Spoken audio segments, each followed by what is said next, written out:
صحیح بخاری میں حدیث ہے، نبی علیہ السلام فرماتے ہیں میں نے خواب میں دیکھا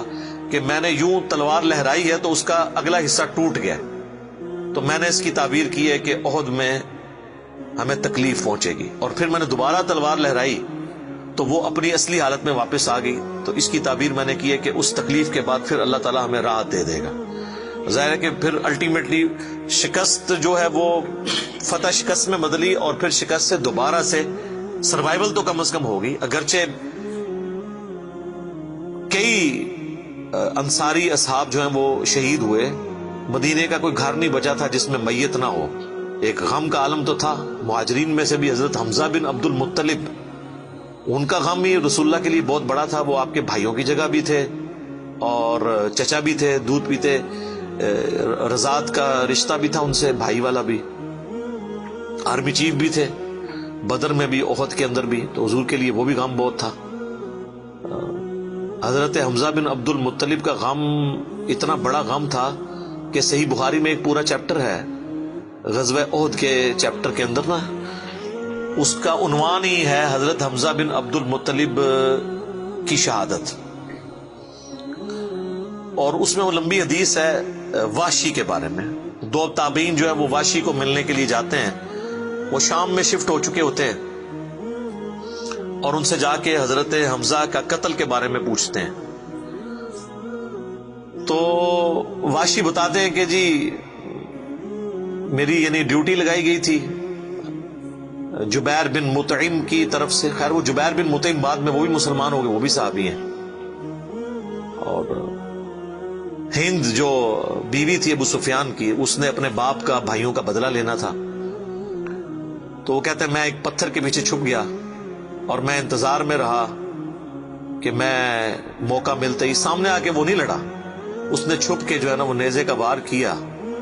اور وہ کہتے ہیں ناف والی جگہ پہ میں نے نیزہ مارا اور وہ آر پار ہو گیا، اس کی وجہ سے حضرت حمزہ کی ڈیتھ ہو گئی۔ اور پھر کہتے ہیں میں جب مسلمانوں کو اللہ نے غلبہ دیا تو میں مکہ بھی چھوڑ کے یعنی فتح مکہ کے بعد طائف چلا گیا، طائف میں نے سکونت اختیار کر لی، تو بالآخر طائف میں بھی اسلام پہنچ گیا، وہاں کے قبائل نے بھی اسلام قبول کر لیا، چاروں ناچار میرے پاس کوئی حل نہیں تھا، تو مجھے میرے ساتھیوں نے کہا کہ رسول اللہ معاف کرنے والے ہیں، تم حضور کے سامنے پیش ہو، اللہ تعالیٰ تمہاری غلطی معاف کر دے گا، تو میں بھی ان لوگوں کے ساتھ چلا گیا۔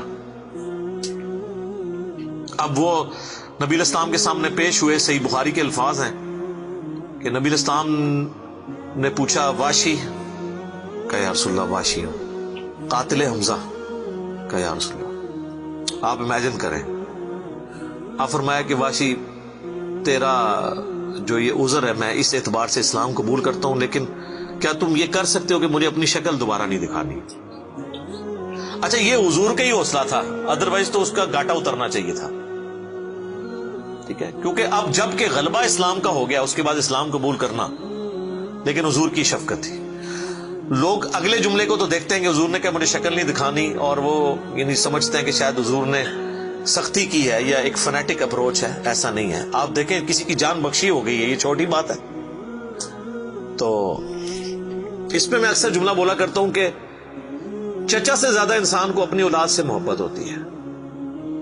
قاتلین حسین جو ہیں، قاتلین حسن ہیں،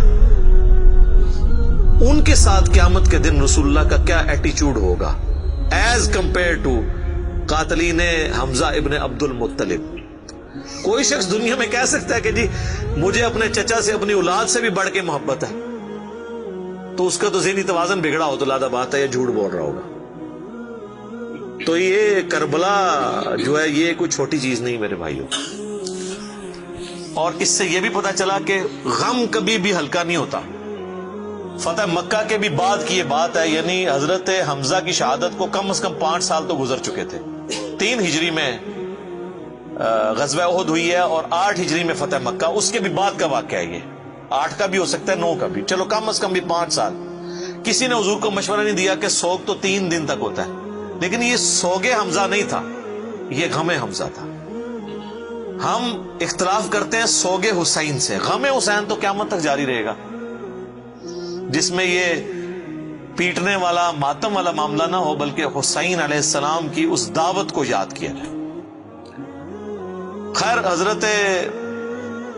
وحشی کہتے ہیں، ظاہر ہم تو ان کا احترام سے نام لیں گے، صحابی تو ہیں، وہ کہتے ہیں کہ مجھے پوری زندگی اس بات کا غم تھا اور میں اللہ سے دعا کرتا تھا کہ اللہ مجھ سے نہ کوئی بڑا کام کروانا ہے۔ تو بخاری کے الفاظ ہیں، وہ کہتے ہیں جب مسیلمہ کذاب نے دعوی نبوت کیا تو میں نے اللہ سے دعا مانگی کہ اللہ میں نے اسلام کے سب سے بہترین شخص کو قتل کیا تھا، یعنی حمزہ کو، اس میں کوئی شک نہیں ہے، میرا تو اجتہاد ہے، اگر حضور کی وفات کے وقت حضرت حمزہ زندہ ہوتے نا تو پہلا خلیفہ حضرت حمزہ نے بننا تھا، کیونکہ خلفائے راشدین جب موجود تھے، جب تک خلیفہ راشد نہیں وہ بنے تھے ابو بکر عمر عثمان و علی، ان کی موجودگی میں بھی حضور نے اپنا آرمی چیف حضرت حمزہ کو بنایا ہوا تھا۔ بدر میں حضرت ابو بکر عمر عثمان و علی میں سے تو کوئی نہیں تھا حضور کی طرف سے آرمی چیف، یا حضور ظاہر ہے حضور علیہ السلام کو تو میدان جنگ میں وہ نہیں آنے دیتے تھے، خیمہ پیچھے لگاتے تھے۔ احد میں تو چونکہ کافر آپ کے خیمے تک پہنچ گئے نا، اس لیے پھر آپ کو فرنٹ سے لیڈ کرنا پڑا، ادروائز بدر و احد میں آپ خود آگے جا کے نہیں لڑے۔ اور حنین کے موقع پر بھی 12,000 کا لشکر تھا اور صرف 80 بندے رہ گئے تھے،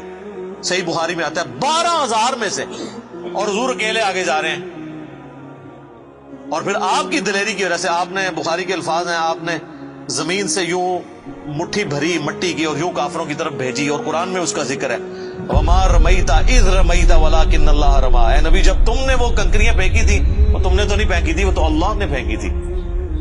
بس وہ مبارک ہاتھوں کی برکت تھی۔ جب آپ نے یوں مٹی پھینکی تو سامنے جو قبیلہ حوازن کے لوگ جن کے تیروں کا مقابلہ کوئی نہیں کر سکتا تھا، ہر ایک کی آنکھ تک وہ کنکر پہنچا، اور وہ اندھے ہو گئے، اور حضور فرنٹ سے لیڈ کرتے ہوئے انا النبی لا کذب،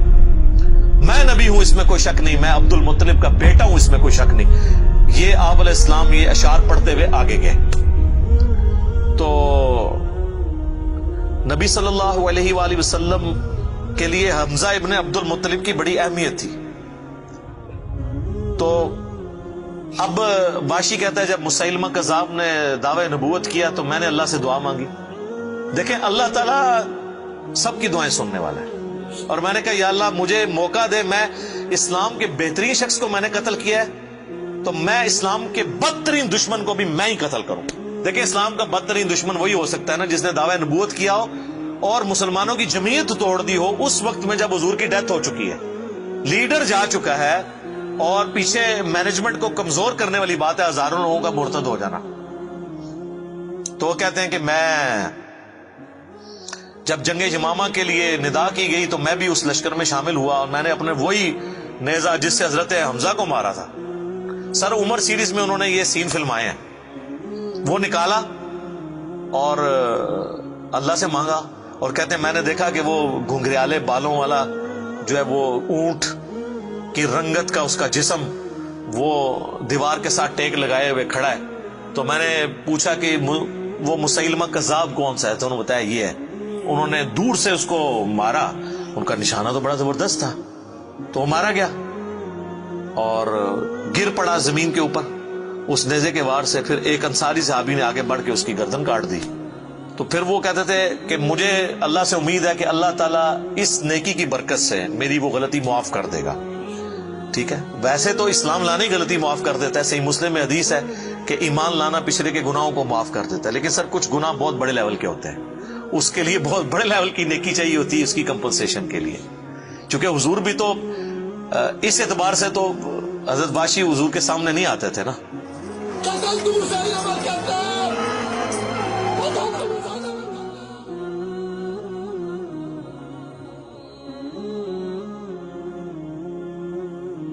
اور یہ کتنی بڑی ان کے لیے تکلیف دہ چیز تھی کہ جس نبی کا کلمہ پڑھا ہے وہ کہہ رہے ہیں مجھے شکل نہیں دکھانی۔ آپ اس تکلیف کو سوچ سکتے ہیں۔ ہاں اب میں یہ سمجھتا ہوں، اللہ سے امید کرتا ہوں کہ قیامت والے دن حضرت واشی حضور کے سامنے